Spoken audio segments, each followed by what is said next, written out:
SD राज English में आपका स्वागत है। आज हम चर्चा करेंगे बिहार में हाल ही में जो एक टीचर की परीक्षा हुई है 6 से 8 वाली, उसमें अंग्रेजी विषय की कितनी कट ऑफ जाने की उम्मीद है सीटों के सापेक्ष में। आज हम टोटल चर्चा जो है इसी पे लॉजिकल वे में करते हैं। तो इसमें आपने देखा होगा कि जो सीटों की संख्या है वो काफ़ी है, बहुतायत है।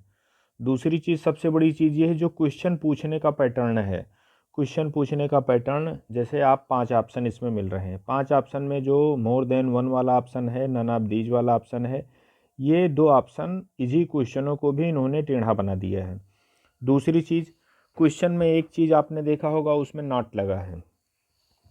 जिनको नॉट पैटर्न पे क्वेश्चन करने की आदत नहीं है, नकारात्मक वे में क्वेश्चन को पूछा गया है, नॉट पैटर्न पे क्वेश्चन पूछने की आदत नहीं है, वो आप आते हुए क्वेश्चन भी इसमें बहुत अच्छे अच्छे लोगों को हमने देखा है ये गलत करके आए हैं।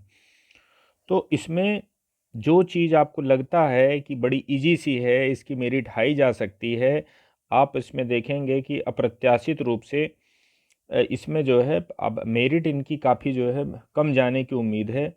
जो अपने लोगों का सर्वे हुआ है, जो हम काफ़ी कुछ लोगों से हम लोगों ने बात किया है और उसके बाद जो है जिन निष्कर्ष पर हम लोग पहुँचे हैं, तो उससे ये पता चला है कि मेरिट इसकी बहुत ही कम जाने वाली है। बहुत ही कम नंबरों पर इसका सिलेक्शन हो जाएगा, क्योंकि ज़्यादातर लोगों ने गलती ज़्यादा कर दी है। इस वजह से यहाँ पे मेरिट काफ़ी इसकी कम जाने की उम्मीद है। अब जैसे सबसे पहले हम यहाँ जितनी सीटें हैं डिस्ट्रिक्ट वाइज, सब पे एक बार नज़र डाल लेते हैं। अब जैसे सीटों में आपने सबसे पहले देखा, सीट में आपका सबसे पहले है टोटल की हम लोग चर्चा कर लेते हैं। वैसे अगर जो चर्चा करेंगे तो आपका समय ज़्यादा नष्ट होगा। टोटल देखा जाएगा, आपके ज़िले यहाँ पे 38 हैं। 38 ज़िलों में जो अनरिजर्व्ड कैटेगरी है, अनरिजर्व कैटेगरी कहने का मतलब इस कैटेगरी पर, इस वाली जो आपकी ये कुल कैटेगरी है, मैं टोटल इंग्लिश विषय पर ही चर्चा कर रहा हूँ। आप ये देख रहे हैं 6 से 8 अंग्रेजी विषय, ये जो है इनके ही सापेक्ष रिक्तियों की जो संख्या है, इस पे हम लोग चर्चा कर रहे हैं। अब यहाँ आपने देखा कि जो अनरिजर्व्ड है, अनरिजर्व्ड कहने का मतलब कि इस पे जो है, इस पे कोई आरक्षण नहीं है। अब जैसे कोई बाहरी अदर स्टेट से हैं, तो जो अदर स्टेट से हैं उनकी फ़ाइट टोटल इसी पे होगी, इन्हीं सीटों पर होगी। अब अनरिजर्व्ड फीमेल, अब जैसे फीमेल जो है, फीमेल वो अनरिजर्व इसी पे जो है उनका उनका फाइट इस अनरिजर्व इस पे चलेगा। तो आपने सबसे बड़ी चीज़ यहाँ देखी होगी कि मेल की सीट अलग है, सॉरी फीमेल की सीट अलग है, और इस सीट पे दोनों लोगों का अधिकार है। इस पे मेल भी आ सकता है, इस पे फीमेल भी आ सकती है। जिसकी मेरिट ज़्यादा बनेगी वो इस पे आ सकता है। लेकिन जो फीमेल की कैटेगरी है, फीमेल का जो दायरा है, उस पे आप मेल नहीं जा सकते हैं, उनकी अलग है। तो कहने का मतलब यहाँ आप देखेंगे कि जो फीमेल की कैटेगरी है, हर कैटेगरी में, क्योंकि ये जब आप इस पर नज़र दौड़ाएंगे, तो चाहे EWS हो, तो उसमें भी आप देखेंगे कि EWS में आपको फीमेल मिल रहा हो, चाहे BC हो, BC में फ़ीमेल आपको अलग से मिल रहा है। ऐसा नहीं कि इस EWS में फ़ीमेल नहीं रहेंगी, इसमें भी फ़ीमेल आ सकती हैं, बशर्ते उनकी रैंकिंग हो, उनके अकॉर्डिंग टू हो। लेकिन जो ये इनकी रिजर्व कैटेगरी है, इस पे कोई नहीं जा सकता। इस पे अगर जो कोई जाएगी तो महिला ही जाएगी।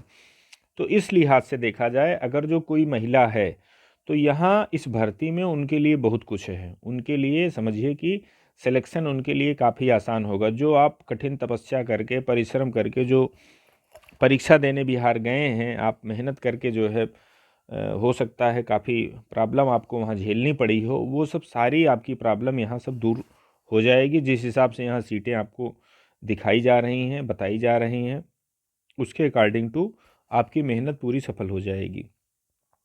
यहाँ आप देख रहे हैं कि अनरिजर्व्ड कैटेगरी, मेल फीमेल इस पे दोनों अटैक कर सकते हैं। ये आपकी कितनी है, 898। जो अनरिजर्व्ड है किसकी, सिर्फ फीमेल की, वो है 942। पहली चीज़ आपने देखा कि ये संख्या में भी कम है, ये फीमेल वाली संख्या में भी ज़्यादा है।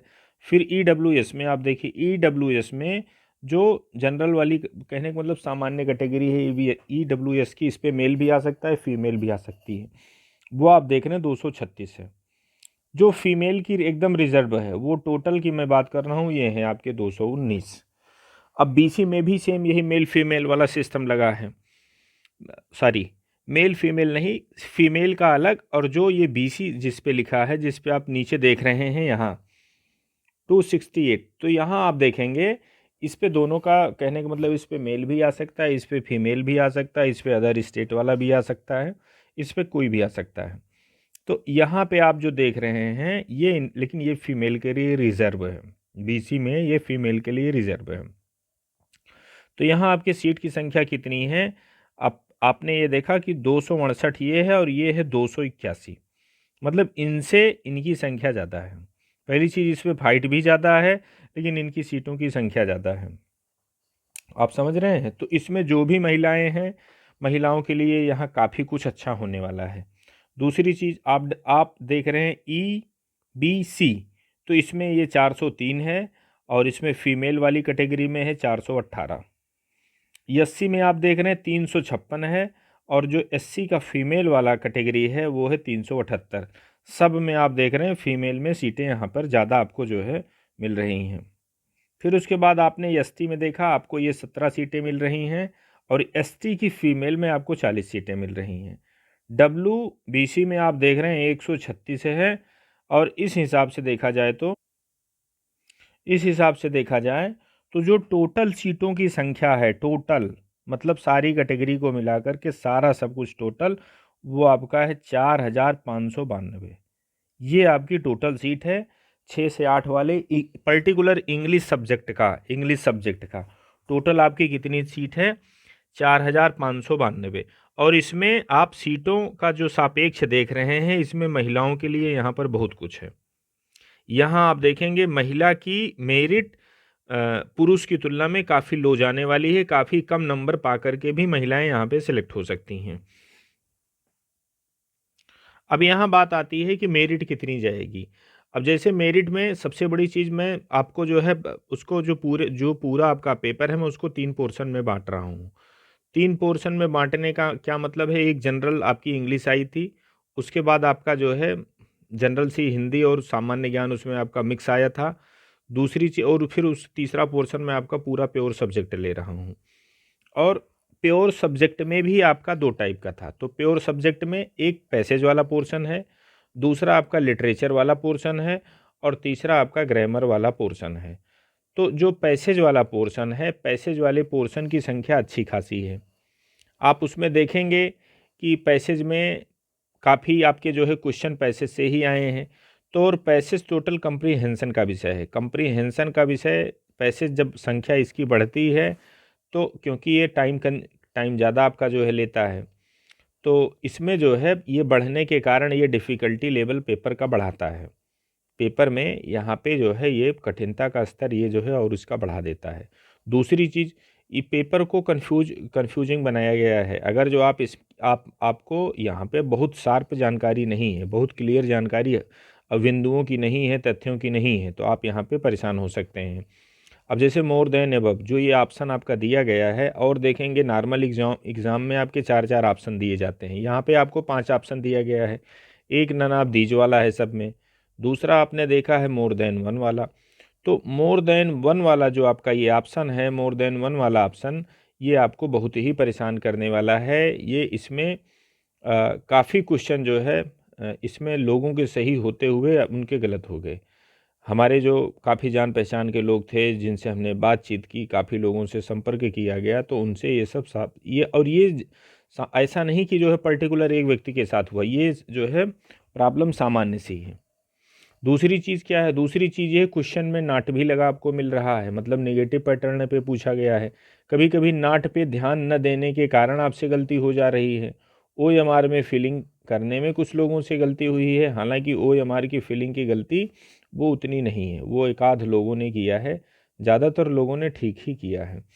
तो यहाँ पे अगर जो देखा जाए सीटों के अकॉर्डिंग टू, तो सीटों के अकॉर्डिंग टू जो हम लोगों का एक जनरल सा क्राइटेरिया बना है, मैं जनरल की बात करता हूँ, तो आप ये मान के चलेंगे, तो यहाँ जो आपका जो है क्राइटेरिया बना है, जो सबसे ज़्यादा है, जो जहाँ आपको सबसे टफेस्ट थिंग जो मिल रही है, वो कहाँ है? वो आपका पोर्शन पड़ता है, वो आपका पोर्शन जाके पड़ेगा इसमें जनरल में।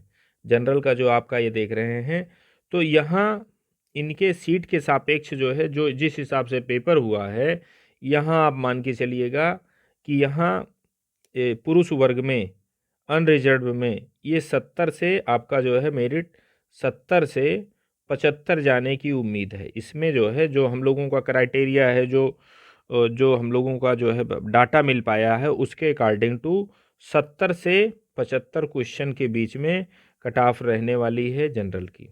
किसकी? ये अनरिजर्व वाली, ये जो जनरल की है जिसमें महिला पुरुष दोनों अप्लाई कर सकते हैं, ये आपका 70 से 75 के बीच में रहने वाला है। अब ये जो फीमेल वाली है, फीमेल वाला, तो फीमेल वाला ये आप इसमें मान के चलिएगा कि ये आपका 65 से लेके ये 70 के बीच में रहने वाला है। और बाकी जितने भी हैं इन्हीं के आसपास 1-2 क्वेश्चन आगे और 1-2 क्वेश्चन कोई पीछे रहेगा, जो मेजर का क्राइटेरिया था। क्योंकि क्राइटेरिया में ज़्यादातर जो हमारे कैंडिडेट मिले हैं वो ज़्यादातर यूपी से हैं, तो अब उनको जो है वो अनरिजर्व्ड हैं, तो उनको इस क्राइटेरिया में जो है हमने ज़्यादातर वो उन्हीं से हमारा संपर्क हो पाया है, तो हम इसी पे जो है इन्हीं के आधार पर ये आपको जो है अपना मूल्यांकन दे रहे हैं, उनसे प्राप्त डाटा के अकॉर्डिंग टू मैं ये बता रहा हूँ। तो दोबारा मैं आपको बताना चाहूँगा कि जिन्होंने जनरल में पुरुष वर्ग से अगर जो आप हैं, अगर जो आप 70 से 75 के बीच में हैं, तो आप खुद को सुरक्षित महसूस कर सकते हैं। महिलाओं में क्या है, महिलाओं में आप जो है कहने का मतलब 65 से लेके 70 के बीच में यहाँ इनकी जो है सुरक्षित कंडीशन मानी जा रही है। अगर जो आप 65 से 70 के बीच में क्वेश्चन किए हैं तो ये कंडीशन महिलाओं के लिए सुरक्षित मानी जा रही है। और जैसे और डाटा इसका मुझे मिलेगा 1-2 दिन में, मैं इसकी हर कैटेगरी की पर्टिकुलर जो है हर एक कैटेगरी की, मेल की, फीमेल की, सबकी मैं एक डिटेल वीडियो आपको जो है जल्दी ही प्रोवाइड कराऊंगा। थैंक्स।